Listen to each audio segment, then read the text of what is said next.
ہر دور میں رہے ہیں، کوئی بھی زمانہ فتنوں سے خالی نہیں رہا، ستیزہ کار رہا ہے ازل سے تا امروز، چراغ مصطفی سے شرار بولابی۔ ہمیشہ شیطان جب سے اس دنیا میں ہے آیا ہے، ظاہر ہے کہ وہ انسان کا دشمن ہے اور وہ اپنا حصہ مقرر کرتا ہے اور لیتا ہے، اور اس نے اللہ رب العزت سے وعدہ کیا ہے کہ میں صراط مستقیم پر بیٹھوں گا اور میں اپنا حصہ لوں گا، تیرے بندوں کے دائیں بائیں آگے پیچھے ہر طرف سے آ کر میں انہیں شکار کروں گا اور کسی نہ کسی طرح سے میں اپنا پیروکار انہیں بناؤں گا اور اپنے پیچھے پیچھے چلاؤں گا۔ یہ سلسلہ چلا ہے اور چلتا رہے گا۔ دیگر انبیاء علیہ السلام کی تاریخ آپ اٹھا کر دیکھیں، حضرت آدم علیہ السلام کون شیطان کے شر سے محفوظ رہے، انہیں بھی شیطان نے بہرحال بہکایا، پھسلایا، بابا آدم پھسل گئے اور نتیجہ یہ ہوا اتنے پھسلے کہ جنت سے نکل کر ہمیں زمین کے اوپر لا کے پٹخ دیا گیا۔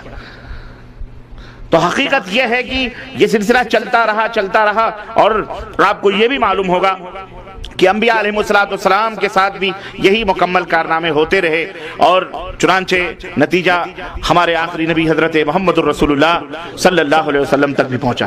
فتنہ انکار حدیث کے تعلق سے آپ نے تاریخ پڑھی اور سنی، میں نے بھی ایک ناحیے سے جب اس کا مطالعہ کیا تو مجھے نبی کریم صلی اللہ علیہ وسلم کے زمانے ہی سے یہ فرقہ، بھلے وہ اجتماعی طور پر نہ صحیح انفرادی طور پر ان کے ابا حضور نبی کے زمانے ہی میں پیدا ہو چکے تھے، اور مجھے نظر آیا اور میں نے دیکھا کہ غزوہ حنین کے موقع پر جب مدینے تاجدار حضرت محمد الرسول اللہ صلی اللہ علیہ وسلم مال غنیمت تقسیم فرما رہے تھے اور آپ لوگوں کو مال دے رہے تھے، اس وقت ذوالخویسرہ نامی ایک شخص کھڑا ہوا اور اس نے کہا اعدل یا محمد صلی اللہ علیہ وسلم، اے محمد صلی اللہ علیہ وسلم انصاف کیجئے۔ مسلمان تھا، وہ کلمہ پڑھنے والا تھا، نبی کے پیچھے نماز پڑھنے والا، میدان جہاد میں شریک شخص، آپ اس کے بارے میں کیا تصور کر سکتے ہیں؟ آج ہمارے بہت سارے لوگ جب ہم باطل فرقوں کی تردید کرتے ہیں اور مسئلہ یہاں یہ پیدا ہوتا ہے، ہم اس وقت بیدار ہوتے ہیں جب پانی سر سے اوپر چلا جاتا ہے۔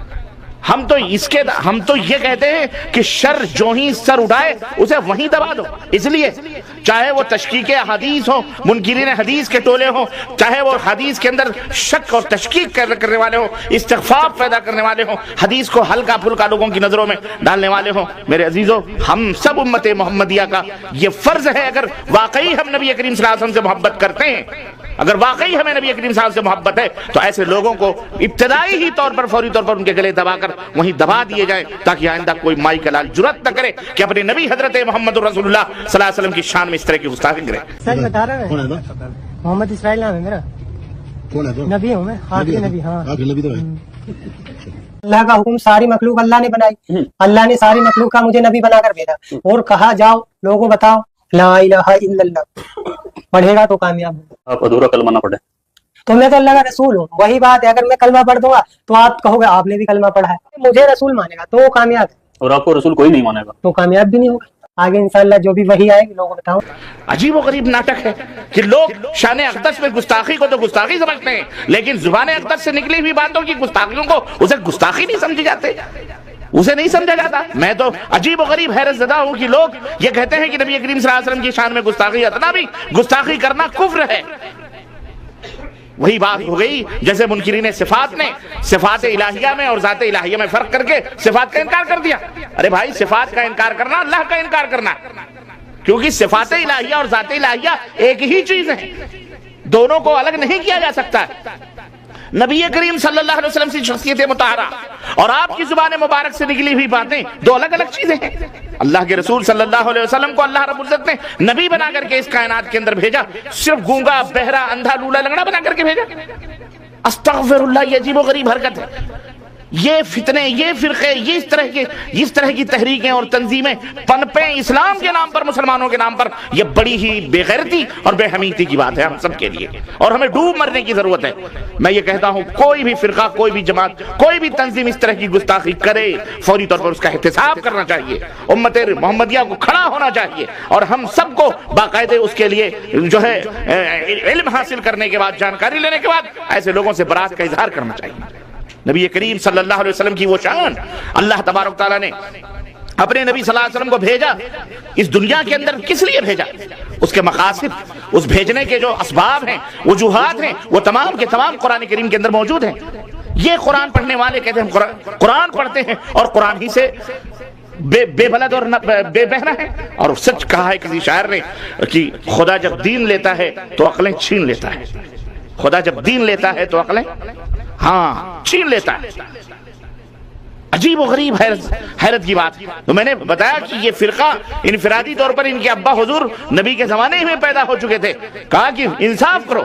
اللہ کے رسول صلی اللہ علیہ وسلم نے فرمایا اگر میں انصاف نہیں کروں گا تو پھر کون انصاف کرے گا؟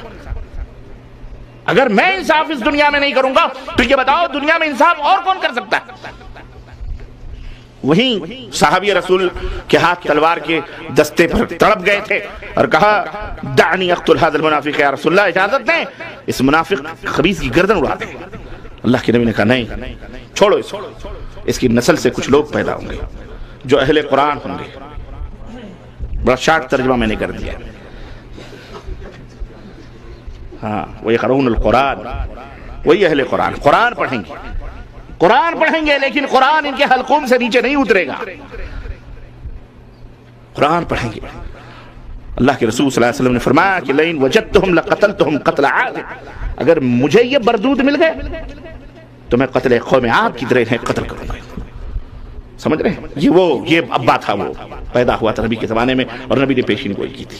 وہ انفرادی.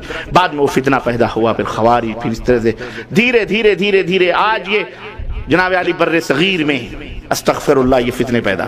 اور یہ جتنے فتنے جماعتوں کے پیدا ہوئے، کوئی نبی بن کے اٹھ رہا ہے تو بر صغیر سے اٹھ رہا ہے، کوئی انکار حدیث نبی کی باتوں کا انکار کرا وہ بھی بر صغیر. عجیب بد نصیبی ہم سب کی ہے.